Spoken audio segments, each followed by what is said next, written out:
Hello दोस्तों, मैं ललित यादव आपका बहुत बहुत स्वागत करता हूं आपके अपने YouTube चैनल जीएस चैंपियन अड्डा 24/7 पर।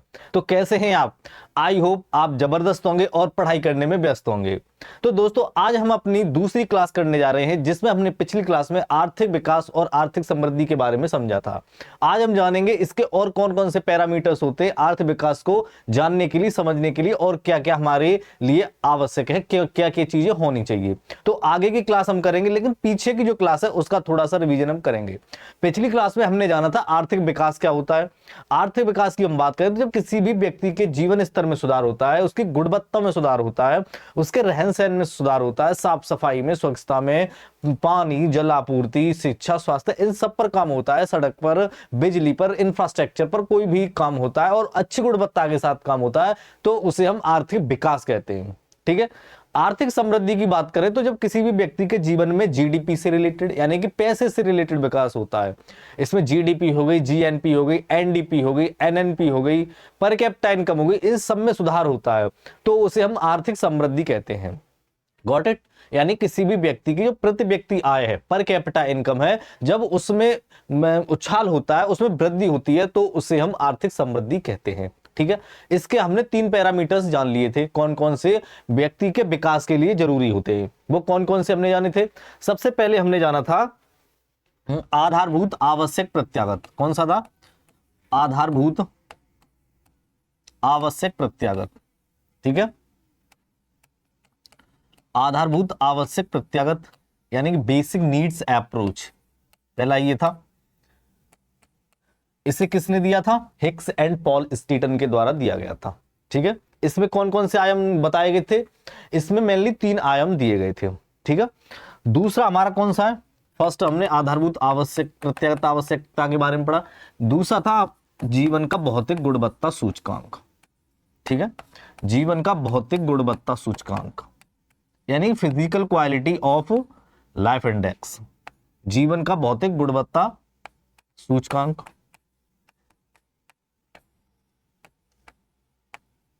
इस सूचकांक में क्या पढ़ा था हमने? इसमें भी 3 आयाम पढ़े थे। वो कौन कौन से 3 आयाम थे? कमेंट में बताओ। यानी कि जीवन प्रत्याशा, एजुकेशन, और तीसरा कौन सा था? Life expectancy.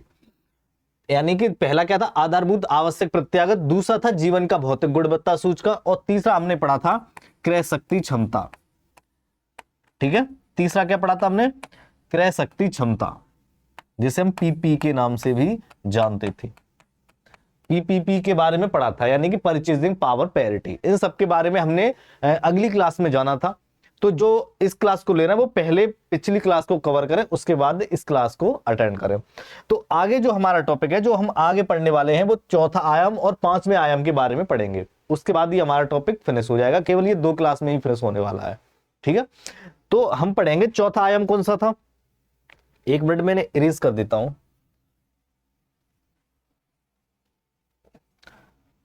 अब हम बात करेंगे अपने चौथे आयाम की। चौथा है हमारा निवल आर्थिक कल्याण। क्या है? निवल आर्थिक कल्याण। ठीक है। निवल आर्थिक कल्याण, इसे हम नेट इकोनॉमिक वेलफेयर के नाम से भी जानते हैं। किस नाम से? Net economic welfare. Net economic welfare के नाम से भी इसे जानते हैं। अब सर ये होता क्या है? नेट इकोनॉमिक वेलफेयर होता क्या है? तो नेट इकोनॉमिक वेलफेयर की बात की जाए तो हमने पिछली जो क्लास थी उसमें जीवन स्तर के बारे में देखा था, खुशहाली के बारे में देखा था। तो वो हमने रिपोर्ट्स के आधार पर देखा था, हमने चीजें बताई थी। लेकिन ये क्या करता है? ये जीवन स्तर जो है, वास्तविक जो जीवन स्तर है, जो लोग रह रहे हैं, गांव में रह रहे हैं या शहर में कहीं भी रह रहे हैं, तो उनके पास जाकर के उनका रिव्यू लेकर के, उनकी बातों की सहमति लेकर के ये जो वास्तविक आर्थिक विकास होता है उसका मापन करता है। वास्तविक जो आर्थिक विकास है, वास्तविक जो व्यक्ति के अंदर की खुशी है, उस चीज को देखता है कि कितनी खुशी है, कितना अच्छा जीवन जी रहा है, इसका जीवन का स्तर कैसा है। रियलिटी में जो चीजों को देखता है, तो उसे हम निवल आर्थिक कल्याण कहते हैं। ठीक है। क्या यह जो वास्तविक क्या है? आर्थिक विकास उस और जो खुशी है उसको मापता है। तो इसकी डेफिनेशन क्या होगी? अगर मैं इसकी डेफिनेशन की बात करूं तो डेफिनेशन क्या होगी, यानी कि यह वास्तविक तरीके से, न कि कागजी तौर पर, ठीक है, यह वास्तविक जीवन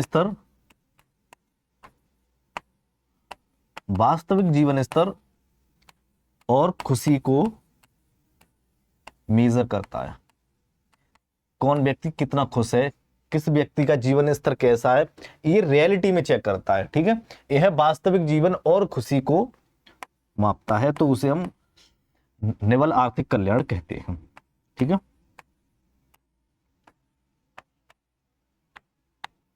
ठीक है, खुशी को मापता है।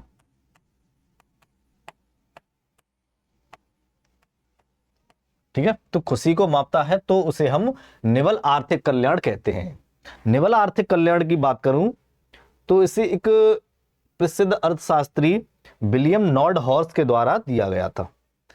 ठीक है, निवल आर्थिक कल्याण को किसने दिया था? एक प्रसिद्ध अर्थशास्त्री हुए हैं, ठीक है। इसे प्रसिद्ध अर्थशास्त्री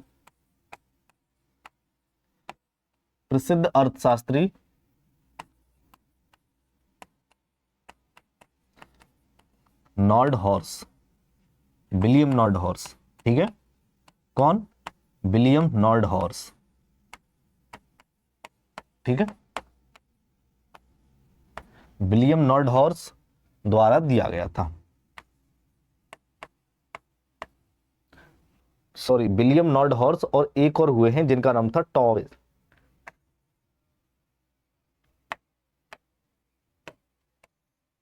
ठीक है, एक और अर्थशास्त्री हुए जिनका नाम था विलियम नॉर्ड हॉर्स और टॉविन,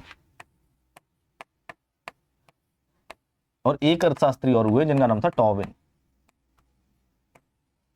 द्वारा दिया गया था। ठीक है,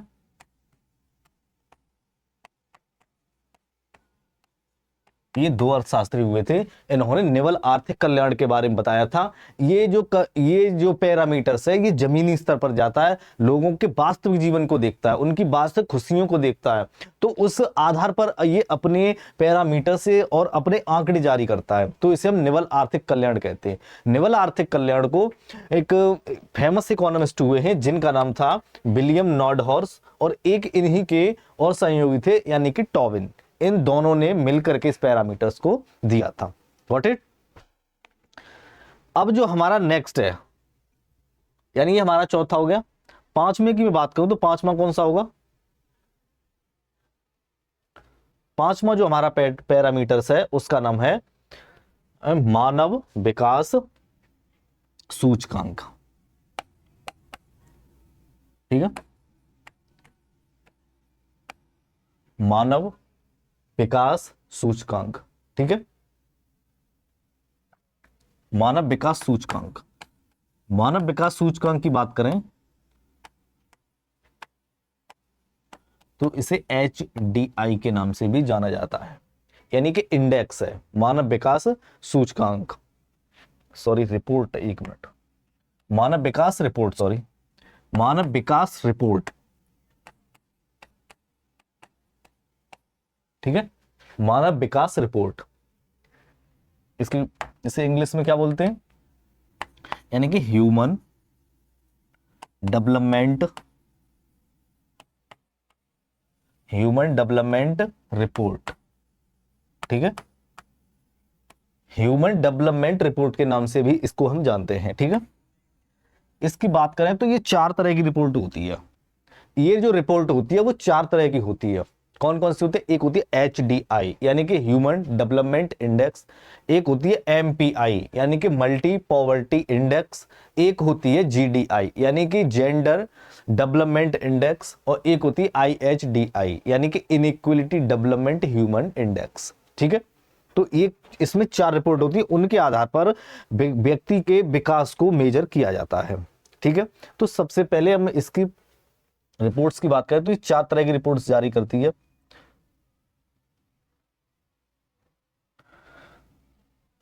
ठीक है,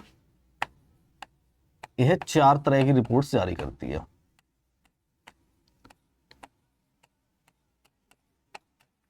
चार तरह की रिपोर्ट्स जारी करती है।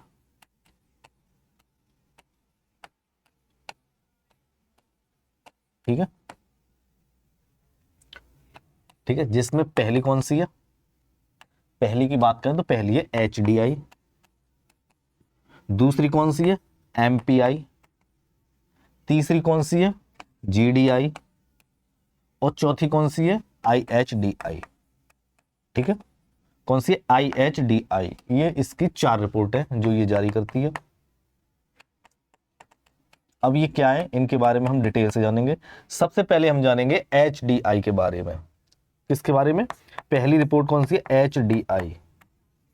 HDI की फुल फॉर्म क्या होती है, यानी कि ह्यूमन डेवलपमेंट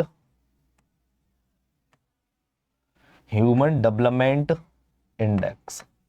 ठीक है, ह्यूमन डेवलपमेंट इंडेक्स, इसे हिंदी में क्या बोलते हैं, ह्यूमन डेवलपमेंट इंडेक्स को हिंदी में क्या बोलते हैं, अगर इसकी हिंदी की बात की जाए तो इसे हिंदी में बोलेंगे मानव विकास सूचकांक। ठीक है, क्या बोलेंगे, मानव विकास सूचकांक। ठीक है, क्या बोलेंगे, मानव विकास सूचकांक। अब मानव विकास सूचकांक होता क्या है यानी कि किसी भी व्यक्ति का विकास, यानी किसी भी व्यक्ति का डेवलपमेंट। ये किसने बताया था इसके बारे में, एक इकोनॉमिस्ट हुए हैं महबूब उल हक जो कि पाकिस्तानी थे, एक इकोनॉमिस्ट हुए भारत के जिनका नाम था अमर्त्य सेन। इन दोनों ने मिलकर इस पर काम किया था और इसके आंकड़े जारी किए थे, इसके आंकड़ों के बारे में बताया था। ठीक है, इसमें मेनली 3 आयाम इन्होंने रखे थे। उन 3 आयामों को देख करके इन्होंने व्यक्ति के किसी व्यक्ति के विकास का एक सूचकांक दिया था, उस व्यक्ति का कितना विकास हो रहा है, कितना डेवलपमेंट हो रहा है और कौन कौन से आयामों से उसका डेवलपमेंट हो सकता है, वो अपने जीवन में विकास कैसे कर सकता है, किस किस चीजों पर उसे ध्यान देना चाहिए जिससे उसका डेवलपमेंट हो सके। ठीक है, तो इसकी हम बात करें तो इसे पाकिस्तानी अर्थशास्त्री, ठीक है, अगर HDI की बात की जाए तो इसे पाकिस्तानी अर्थशास्त्री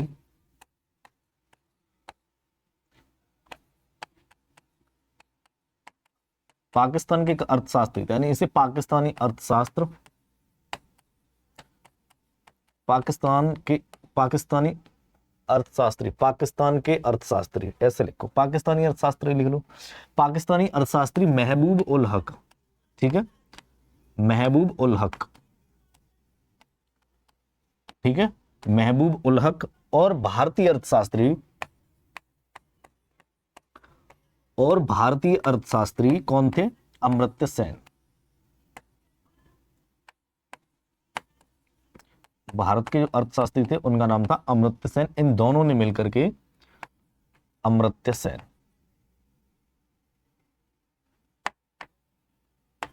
ठीक है, अमर्त्य सेन थे और महबूब उल हक थे, इन दोनों ने इन आंकड़ों को दिया था।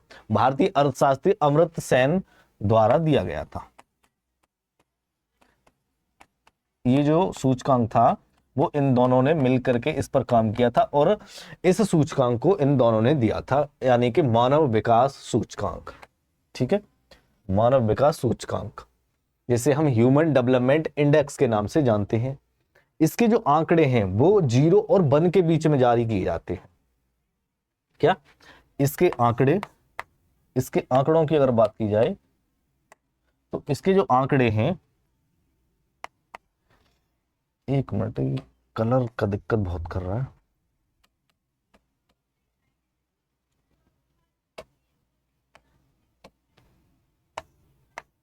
ठीक है, इसके अगर आंकड़ों की बात की जाए तो इन्होंने जो आंकड़ा दिया था वो 0 और 1 के बीच का दिया था।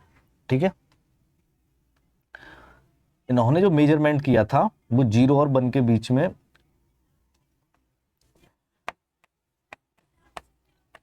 इन्होंने 0 और 1 के बीच के आंकड़े दिए थे, 0 और 1 के बीच के आंकड़े दिए थे। ठीक है,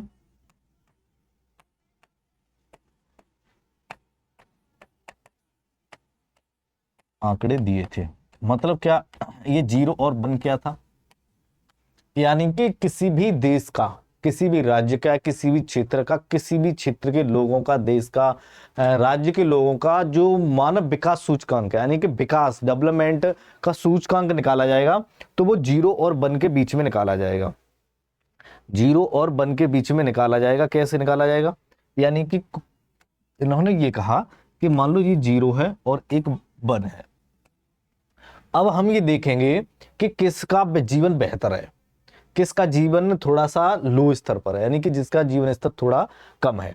तो इन्होंने ये कहा कि हम उसकी जो मार्किंग करेंगे या उसके जो आंकड़े जारी करेंगे वो 0 और 1 के बीच में करेंगे। अब सपोज किसी का हमने मान लो मार्किंग किया तो उसका आंकड़ा निकल गया है 0.4, सपोज, यानी कि एग्जाम्पल की मैं बात करूं तो किसी का जो आंकड़ा है वो 0.4 निकल के आया। किसी भी देश का, कोई भी एक देश है, उसका आंकड़ा 0.4 निकल के आया। एक दूसरा देश है जिसका आंकड़ा 0.44 निकल के आया। तो जो 1 के पास में होगा, क्या, जो 1 के पास में होगा, जिसका आंकड़ा 1 के पास में होगा, वो ह्यूमन डेवलपमेंट इंडेक्स में ऊपर होगा। यानी कि 1 के पास जिसके आंकड़े ज्यादा होंगे उसका क्या है कि वो देश उतना ही ह्यूमन डेवलपमेंट इंडेक्स में ऊपर होगा, उसका आर्थिक विकास ज्यादा होगा। ठीक है, तो जो 1 के पास है उसका आर्थिक विकास ज्यादा हो रहा है, जो 1 से कम में, यानी कि 0 के पास में, उसका आर्थिक विकास कम हो रहा है कंपैरिजन टू 1 के पास वाला। यानी कि 1 के पास है उसका आर्थिक विकास ज्यादा, 0 के पास में उसका आर्थिक विकास कम होगा। ठीक है, आई होप चीजें समझ में आई होंगी। मैं इसे इरेज कर देता हूं। और एक और पॉइंट याद रखना है इसमें, और क्या था, यानी कि इसमें 3 आयामों को रखा गया था। ठीक है, इसमें मेनली 3 आयाम रखे गए थे। 3 आयाम कौन कौन से थे? यानी कि एक तो जीवन प्रत्याशा था, 3 आयाम रखे गए थे, यानी कि 3 चीजें इंपोर्टेंट होनी चाहिए हर कंट्री के लिए अगर वो अपना आर्थिक विकास करना चाहती है तो। ठीक है, क्या इसमें 3 आयामों को रखा गया था। ठीक है, इसमें 3 आयामों को रखा गया है, इसमें 3 आयामों को रखा गया है। ठीक है, कितने आयाम रखे गए? इसमें 3 आयाम रखे गए हैं। कौन कौन से हैं वो? अगर मैं 3 आयामों की बात करूं तो सबसे पहले आता है यानी कि जीवन प्रत्याशा। ठीक है, जीवन प्रत्याशा यानी कि लाइफ एक्सपेक्टेंसी। क्या? जीवन प्रत्याशा, लाइफ एक्सपेक्टेंसी। लाइफ एक्सपेक्टेंसी क्या होती है? यानी कि कोई भी बच्चा जो अपने पहले जन्म से, यानी कि 1 साल का होता है उससे पहले ही एक्सपायर हो जाता है, तो उसे हम जीवन प्रत्याशा कहते हैं। ठीक है, क्या? Life expectancy, life expectancy. ठीक है, क्या? Life expectancy. दूसरा क्या है? दूसरा जो हमारा है वो है एजुकेशन, यानी कि उससे शिक्षा पर ध्यान देना चाहिए। अगर वो अपना आर्थिक विकास करना चाह रहे हैं, देश का आर्थिक विकास करना चाह रहे हैं कि देश डेवलप हो, देश का विकास हो, हमारा विकास हो, तो आपको एजुकेशन पर भी ध्यान देना होगा। ठीक है, शिक्षा पर भी ध्यान देना होगा। और क्या? और तीसरा क्या है? तीसरा है प्रति व्यक्ति आय। प्रति व्यक्ति आय कब बढ़ेगी? प्रति व्यक्ति आय तब बढ़ेगी जब नेशनल इनकम बढ़ेगी, यानी कि देश का बजट बढ़ेगा, देश के पास पैसा दिखाएगा। प्रति व्यक्ति आय क्या होती है? प्रति व्यक्ति आय क्या होती है? यानी कि देश के पास कुल कितना पैसा है, यानी कि देश के पास कुल पैसा और कुल जनसंख्या में उसका जब डिवाइड कर दिया जाता है तो उससे प्रति व्यक्ति आय निकलती है। तो प्रति व्यक्ति आय जितनी ज्यादा होगी उतना व्यक्ति का विकास होगा, देश का विकास होगा, देश की जो नेशनल इनकम होगी, देश का जो बजट होगा वो काफी ताकतवर होगा। ठीक है, तो प्रति व्यक्ति आय, प्रति व्यक्ति आय अधिक होनी चाहिए, यानी उस पर काम करना चाहिए। ठीक है, प्रति व्यक्ति आय, प्रति व्यक्ति आय यानी कि per capita income, per capita income भी अच्छी होनी चाहिए, उसके लिए आपको प्रयास करने चाहिए। उसके बाद की बात करूं तो एक उसके बाद हमारा दूसरा आता है आंकड़ा, दूसरा हमारा सूचकांक आता है वो आता है एमपीआई। ठीक है, कौन सा आएगा? एमपीआई, मानव विकास रिपोर्ट। मानव विकास रिपोर्ट 4 तरह की होती है। कौन कौन सी होती है? एक एचडीआई, एमपीआई, GDI और IHDI। तो ये सबसे पहले हमने पढ़ी थी वो HDI पढ़ी थी, यानी कि ह्यूमन डेवलपमेंट इंडेक्स। अब हम पढ़ेंगे MPI। क्या पढ़ेंगे? MPI। क्या? MPI की बात करें तो इसे मल्टी डायमेंशनल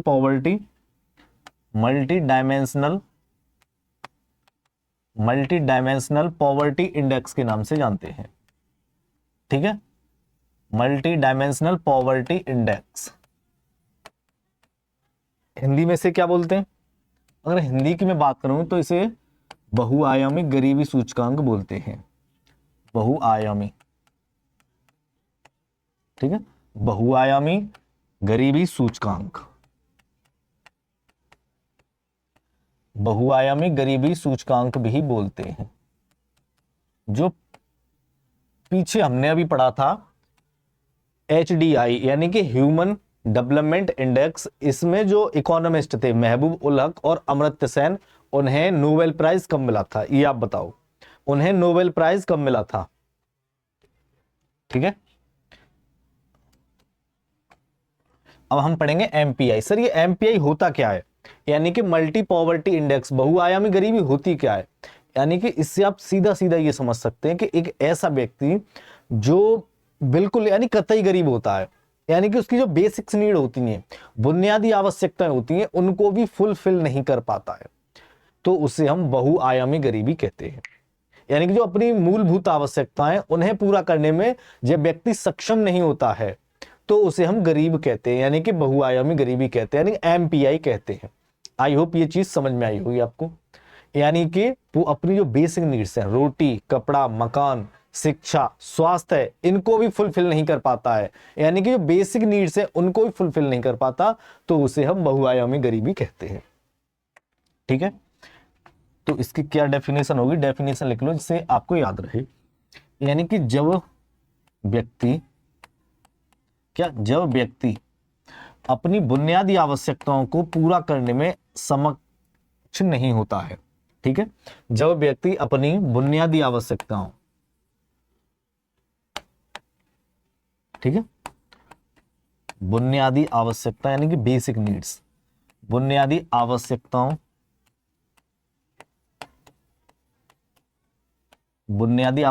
यानी कि बेसिक नीड्स को पूरा करने में सक्षम ना हो। ठीक है, यानी कि जो बेसिक नीड्स है उन्हें पूरा नहीं कर पा रहा है, तो उसे हम मल्टी पॉवर्टी इंडेक्स कहते हैं, यानी कि बहुआयामी गरीबी कहते हैं। ठीक है, अब वो कौन कौन सी चीजें हो सकती हैं? बुनियादी आवश्यकताएं। बुनियादी आवश्यकता वो चीजें जो व्यक्ति को सिर्फ जीवन जी सके, यानी कि उन्हें जीवन जीने में ज्यादा प्रॉब्लम ना हो, कठिनाई ना हो, आराम से सिर्फ जीवन जी सके, तो उसे हम बहुआयामी गरीबी कहते हैं। एग्जाम्पल की बात करें तो कौन कौन सी चीजें? यानी कि जैसे गरीबी, यानी कि जो गरीबी है कौन कौन से आंकड़े होंगे? यानी कि रोटी,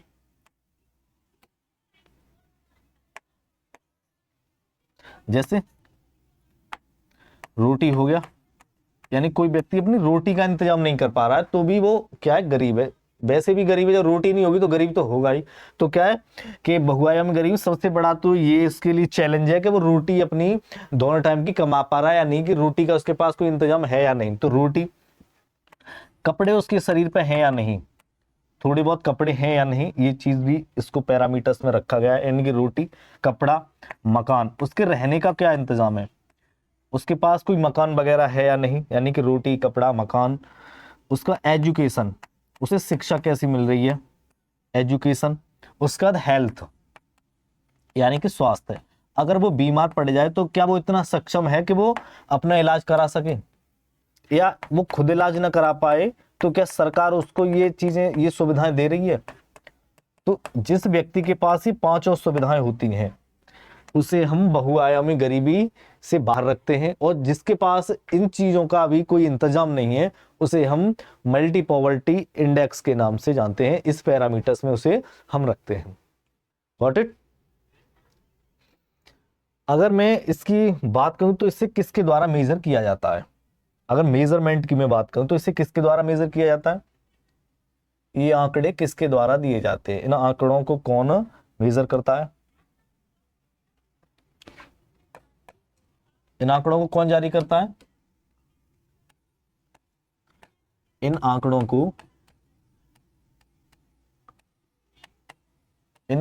को कौन जारी करता है? यूएनडीपी। यूएनडीपी और ओपीएचडीआई द्वारा मापा जाता है। ठीक है, ओपीडीएचआई द्वारा मेजर किया जाता है। ठीक है, हट नहीं रहा। ओपीएचडीआई द्वारा मापा जाता है, यानी कि मेजर किया जाता है, मापा जाता है। अब सर ये यूएनडीपी और ओपीएचडीआई होती क्या है? ये एक क्या है कि एक संस्था है यूएनडीपी और ओपीएचडीआई जो बहुआयामी गरीबी यानी कि जो गरीबी है उसको मेजर करती है, उसके आंकड़े जारी करती है और उस पर काम भी करती है कि गरीबी को कैसे खत्म किया जाए। आपको इसमें यूएनडीपी और ओपीएचडीआई की फुल फॉर्म याद रखनी है, ये कई बार पूछी गई है। यूएनडीपी और ओपीएचडीआई, और कौन सी है? ओपीएचडीआई। इसकी फुल फॉर्म कई बार पूछी गई, तो फुल फॉर्म आपको याद रखनी है। फुल फॉर्म क्या है? United Nations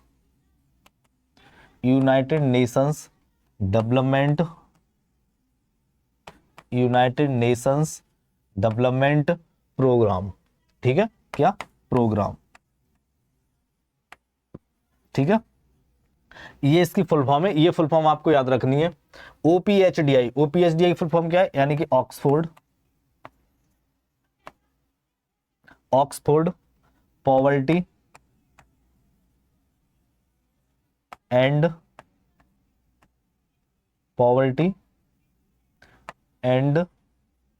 Oxford poverty and human development initiative. ठीक है, एंड ह्यूमन डेवलपमेंट इनिशिएटिव यानी कि पहल, इनिशिएटिव। ये फुल फॉर्म आपको याद रखनी है, ये दोनों फुल फॉर्म आपको याद रखनी है, यूएनडीपी की और ओपीएचडीआई। यूएनडीपी फुल फॉर्म क्या होती है यूनाइटेड नेशंस डेवलपमेंट प्रोग्राम। ओपीएचडीआई की बात करूं तो इसे Oxford poverty and human development initiative इसकी फुल फॉर्म है। ठीक है, ये दोनों डेफिनेशन आपको याद रखनी है।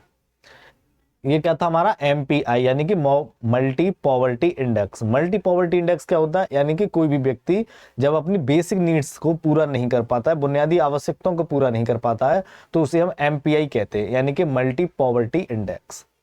ठीक है, अब जो हमारा नेक्स्ट है वो है आईएचडीआई। आईएचडीआई क्या होता है? आईएचडीआई की अगर मैं बात करूं तो आईएचडीआई क्या होता है?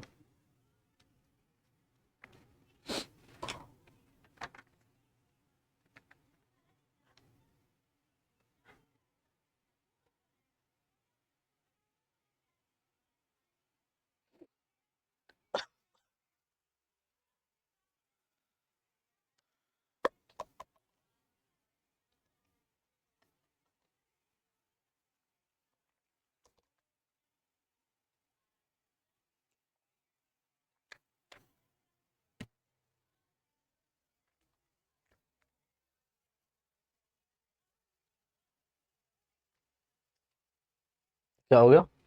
यानी कि हमने एचडीआई पढ़ लिया, एमपीआई पढ़ लिया, अब जीडीआई पढ़ लेते हैं, फिर आईएचडीआई पढ़ेंगे, ऑर्डर वाइज पढ़ेंगे चीजों।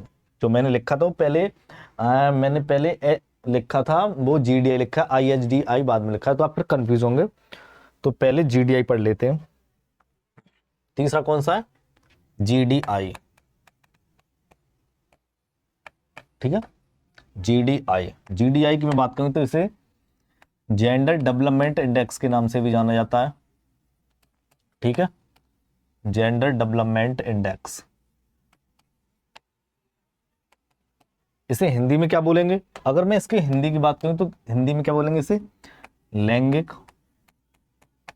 यानी कि लिंग के आधार पर, लैंगिक विकास सूचकांक, यानी कि लिंग के आधार पर किस तरह का विकास हो रहा है, यानी कि मेल फीमेल में कहीं डिस्क्रिमिनेशन तो नहीं हो रहा है, भेदभाव तो नहीं हो रहा है, क्या महिलाएं और पुरुष बराबरी के हक पे हैं, दोनों का विकास बराबर हो रहा है, महिलाओं को शिक्षा बराबर मिल रही है, लड़कों को शिक्षा जैसी मिल रही है क्या वैसी शिक्षा लड़कियों को मिल रही है, जैसा इलाज लड़कों को मिल रहा है वैसा इलाज क्या लड़कियों को भी मिल रहा है, जैसी पढ़ाई लड़कियों को मिल रही है वैसी पढ़ाई क्या लड़कों को मिल रही है, या लड़के जो काम कर रहे हैं क्या महिलाएं भी वो काम कर रही हैं, उनकी सशक्तिकरण कितनी है, यानी कि वो कितनी खुद ताकतवर हैं, क्या पॉलिटिक्स में, क्या एजुकेशन में, क्या गवर्नमेंट जॉब में, क्या कितनी ताकतवर हैं। तो इसकी मैं बात करूं तो इसे आर्थिक भागीदारी के आधार पर भी मापा जाता है, यानी कि महिलाओं के और पुरुषों के बीच में असमानता को, ठीक है, लिंग के आधार पर समानता का होना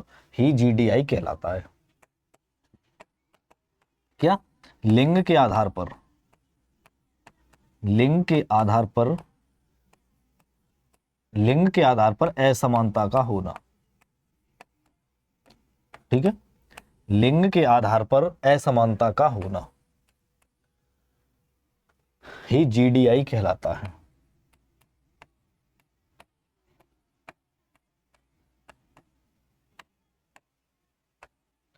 जीडीआई कहलाता है, ठीक है, कहलाता है। जीडीआई क्या होता है? यानी कि लिंग के आधार पर असमानता, यानी इनइक्वलिटी, इनइक्वलिटी को दिखाता है। क्या लड़का और लड़की, यानी कि लड़कों के बीच में लड़कियों के बीच में इनइक्वलिटी तो नहीं है, खान पान में, रहन सहन में, एजुकेशन में, हेल्थ में, या जो भी विकास यानी कि जो भी डेवलपमेंट है उसमें महिलाएं कहीं पिछड़ी तो नहीं, या पुरुष ज्यादा तो नहीं आगे उनसे, या पुरुष आगे हैं तो क्या महिलाओं को भी उतने अवसर मिल रहे हैं, ठीक है। तो इन सब चीज को दिखाता है। इसे विश्व आर्थिक मंच के द्वारा मेजर किया जाता है, ठीक है, किसके द्वारा? विश्व आर्थिक मंच। इसे विश्व आर्थिक मंच के द्वारा मेजर किया जाता है। इसे विश्व आर्थिक मंच, इसे विश्व आर्थिक मंच द्वारा मेजर किया जाता है, विश्व आर्थिक मंच द्वारा मापा जाता है, ठीक है, विश्व आर्थिक मंच के द्वारा मापा जाता है। इसकी शुरुआत कब हुई थी सर? इसकी शुरुआत की बात करें तो इसकी शुरुआत 2010 में हुई थी, ठीक है। इसकी शुरुआत की मैं बात करूं तो इसकी शुरुआत आपको याद रखनी है, इसकी शुरुआत 2010 में हुई थी। कब हुई थी? 2010 में।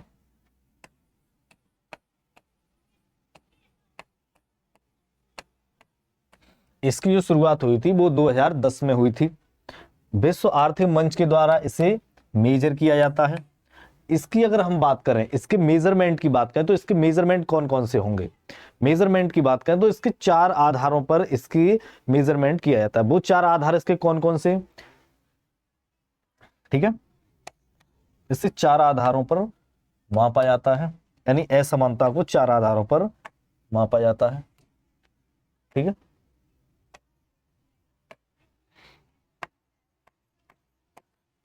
इसे 4 आधारों पर मेजर किया जाता है, ठीक है।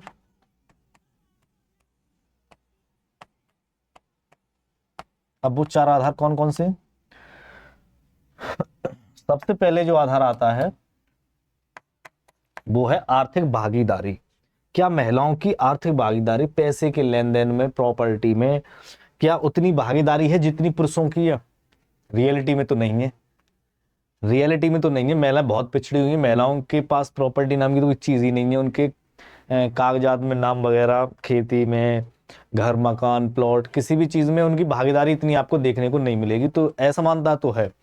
तो इसी असमानता को मेजर करने के लिए, इस असमानता के आंकड़े जारी करने के लिए, इस असमानता को खत्म करने के लिए इस चीज को लाया गया था जिसे हम पढ़ रहे हैं, यानी कि जीडीआई, जेंडर डेवलपमेंट इंडेक्स, यानी कि महिलाओं का डेवलपमेंट कैसे किया जाए। तो सबसे पहले हमें क्या करना होगा? आर्थिक भागीदारी पर ध्यान देना होगा। किस पर ध्यान देना होगा? आर्थिक भागीदारी और अवसर। आर्थिक भागीदारी और अवसर पर ध्यान देना होगा हमें। किस पर ध्यान देना होगा? आर्थिक भागीदारी और अवसर। पहला क्या है? आर्थिक भागीदारी, आर्थिक भागीदारी और अवसर। ठीक है, और क्या है? अवसर, यानी कि महिलाओं को भी आर्थिक के अवसर मिलने चाहिए और उन्हें भी भागीदारी मिलनी चाहिए। जो घर में, परिवार में प्रॉपर्टी होती है, पैसों का जो जहां लेन देन हो रहा है, तो उनकी भागीदारी भी तो होनी चाहिए उसमें। और महिलाओं के लिए क्या असमानता, ऐसी क्या असमानता जो दूर होनी चाहिए, जिससे उनका आर्थिक विकास हो सके, यानी कि उससे उन्हें शिक्षा ही मिलनी चाहिए, यानी कि शैक्षणिक उपलब्धियां।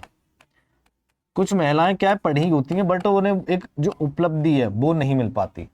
ठीक है, शैक्षणिक उपलब्धियां,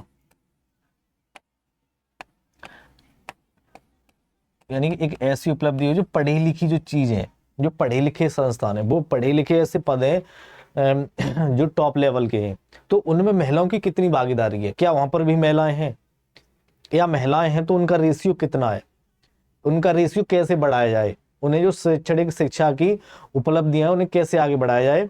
तो इस पर भी काम किया जाता है जीडीआई के द्वारा, और इस पर भी अपने आंकड़े वो जारी करती है। ठीक है, तीसरा कौन सा है? तीसरा है स्वास्थ्य।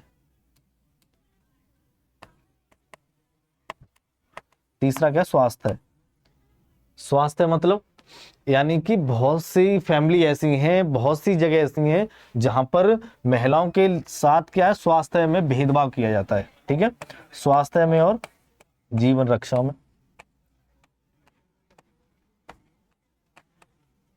स्वास्थ्य और जीवन रक्षा में, यानी कि उनके जो जीवन है वो संकट में है, तो उन्हें इतना क्या है कि बैकअप नहीं मिलता है कि उन्हें कोई संभाल सके, उनका इलाज करा सके। बहुत सी फैमिलियों में ऐसा होता है कि लड़की है, छोड़ो यार, क्या इलाज इसका कराना, बीमार है, पड़ी रहने दो। होता ना? होता, बहुत सी जगह होता है ऐसा भेदभाव। तो ये भेदभाव को खत्म करना, एक जीडीआई ने इस पर अपनी राय दी है और इस पर आंकड़ों से आर्थिक विकास में रखा है जीडीआई ने, यानी कि उनका जो जीवन है उस पर पूरा ध्यान देना चाहिए। बहुत सी फैमिली ऐसी होती हैं जो लड़कियों के साथ और लड़कों के साथ डिस्क्रिमिनेशन करते हैं, चाहे वो पढ़ाई लिखाई से हो, चाहे वो एजुकेशन से हो, चाहे वो हेल्थ से हो, चाहे वो खान पान से हो, रहन सहन से, कपड़ों से, पहनावे से, समाज से, हर चीज से उनके साथ में डिस्क्रिमिनेशन करती हैं। खाने में, यानी कि लड़का है तो अच्छा खाएगा, लड़की है तो मतलब कुछ भी दे दिया, सूखी रोटी दे दी। इलाज नहीं करा रहे, बुखार आ गया तो लड़के को भगते हुए इलाज कराया है, उसको नहीं करे। तो ये समाज में बहुत सी जगह ऐसी चीजें देखने को मिलती हैं।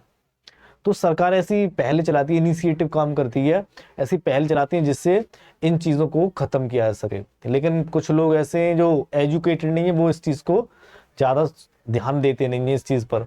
तो हर व्यक्ति को अगर आर्थिक विकास करना है तो सबको समान लेके चलना पड़ेगा, क्या लड़की क्या लड़का, सबको पढ़ाओ। लड़का है वो कॉन्वेंट स्कूल में पढ़ रहा है, लड़की है वो सरकारी स्कूल में पढ़ रही है, हो सकता है पढ़ी नहीं रहो, हो सकता है पढ़ी नहीं रहो। तो इन सब चीजों को खत्म करना होगा, तभी आप अपना विकास कर सकते हैं। आपको डिस्क्रिमिनेशन हटाना होगा, भेदभाव हटाना होगा कि लड़का लड़की नहीं देखना है, सबको पढ़ाना है। ठीक है, तीसरा कौन सा होगा? स्वास्थ्य और जीवन रक्षा। चौथे की बात करें तो सशक्तिकरण। क्या सशक्तिकरण?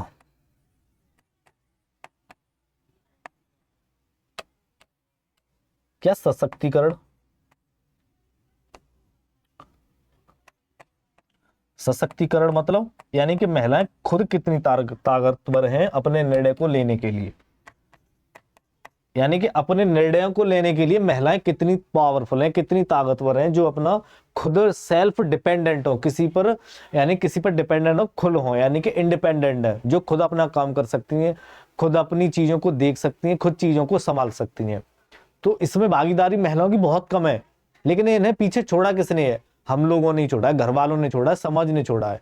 वो खुद डिपेंडेंट नहीं है, उन्हें घर से बाहर निकाल दो शायद वापस लौट के ना पाए, क्योंकि रास्ता ही नहीं पता होगा, क्योंकि कभी निकली नहीं है घर से, यानी उन्हें हमें कभी सशक्ति नहीं बनाया। तो सशक्तिकरण पर भी हमें ध्यान देना होगा अगर हमें अपना आर्थिक विकास करना है तो।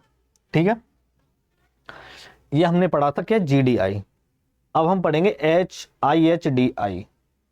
कौन सा पढ़ेंगे? IHDI, जो हमारा लास्ट है इस टॉपिक का, इस चैप्टर का लास्ट टॉपिक है। यहाँ क्लास खत्म होगी, ठीक है, कितना टाइम हो गया? 43 मिनट्स, 1 मिनट। इसको जल्दी खत्म करते हैं। 5वां यानी कि IHDI। IHDI की फुल फॉर्म की बात करूं तो इसे इनइक्वालिटी यानी कि असमानता, inequality, human develop in inequality adjustment human development index बोलते हैं। ठीक है, डेवलपमेंट इंडेक्स। ठीक है, अगर इसकी हिंदी की बात की जाए तो इसे हिंदी में क्या कहेंगे? हिंदी की बात की जाए तो हिंदी में असमानता समायोजित मानव सूचकांक कहेंगे। असमानता समायोजित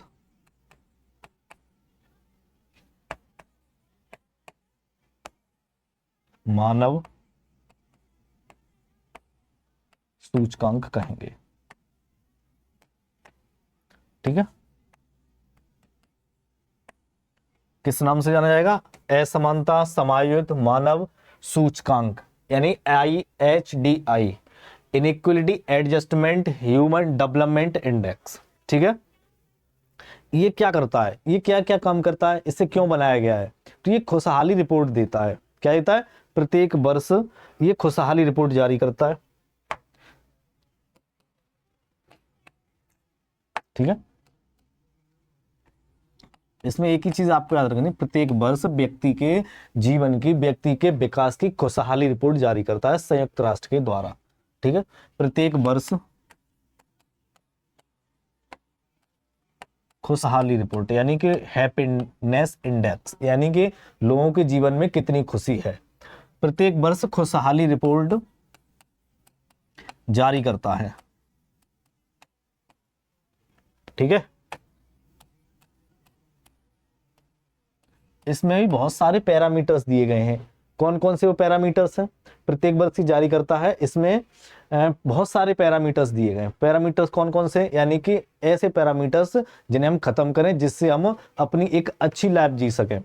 तो पैरामीटर्स कौन कौन से होंगे? तो भ्रष्टाचार हो गया, उदारता हो गया, एक दूसरे के साथ मिसबिहेवियर हो गया। ठीक है, इस रिपोर्ट की बात करें तो इसकी शुरुआत 2012 में हुई थी। इसकी जो शुरुआत थी वो 2012 में हुई थी, 2012। इसकी शुरुआत 2012 में हुई थी। कब हुई थी? 2012 में हुई थी। इसकी जो शुरुआत थी वो 2012 में हुई थी। इसमें 6 पैरामीटर्स रखे गए हैं जो आपको आर्थिक विकास तक पहुंचाए जा सकते हैं। इन्हें आपको खत्म करना होगा। ठीक है, इसमें 6 पैरामीटर्स रखे गए हैं। ठीक है, इसमें 6 पैरामीटर्स रखे गए हैं। अब वो 6 पैरामीटर्स कौन कौन से? उन 6 पैरामीटर्स की हम बात करें तो सबसे पहले तो आता है क्या?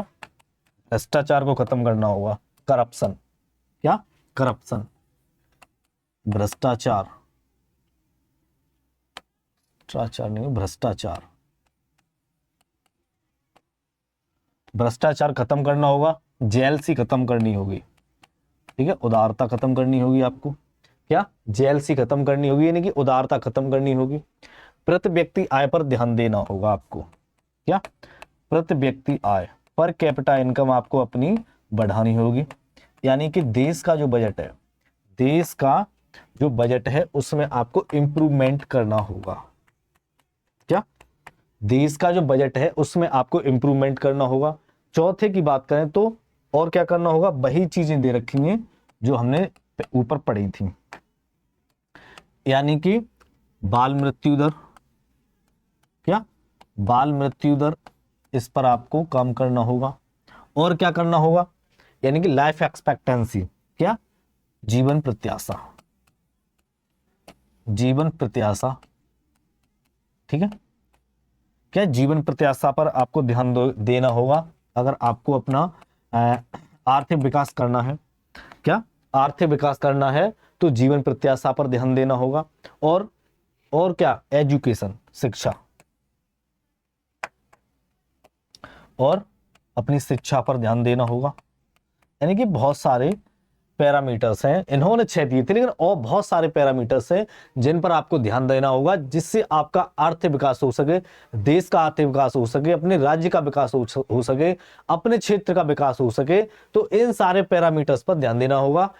सबसे जो इंपॉर्टेंट पैरामीटर्स हैं वो कौन कौन से, यानी कि आपके एजुकेशन कैसी है, आपके हेल्थ सिस्टम कैसा है, आपके यहाँ पर खान पान कैसा है, आपके यहाँ पर स्वच्छता कैसी है, आपके यहाँ पर सैनिटेशन कैसा है, पानी का इंतजाम कैसा है, आपके यहाँ बाल मृत्यु दर कितनी है, वो क्यों बढ़ रही है, उसका कारण क्या है, उस पर ध्यान देना होगा। आपके जो लाइफ एक्सपेक्टेंसी है, जीवन प्रत्याशा है, वो इतनी कम क्यों है, लोग इतनी जल्दी क्यों मर रहे हैं, इसका कारण क्या है, तो इस पर आपको काम करना होगा। अगर आप अपना आर्थिक विकास करना चाहते हैं, अपने घर परिवार राज्य देश किसी का भी आर्थिक विकास करना चाहते हैं, तो आपको इन सब चीजों पर ध्यान देना होगा। ठीक है, ये सारी चीजें हमने इस क्लास में पढ़ी थी। आई होप सारी चीजें आपको अच्छे से समझ में आई होंगी। ये हमारा टॉपिक यहीं खत्म होता है, यानी कि आर्थिक विकास और आर्थिक समृद्धि। ठीक है, इससे रिलेटेड कोई भी जो डाउट है वो आप कमेंट में कर सकते हैं, उसका रिप्लाई आपको तुरंत दिया जाएगा। Got it. अब हम लेंगे नेक्स्ट टॉपिक के साथ, नेक्स्ट क्लास के साथ। आज हमारी क्लास यहीं पे खत्म होती है। Bye bye.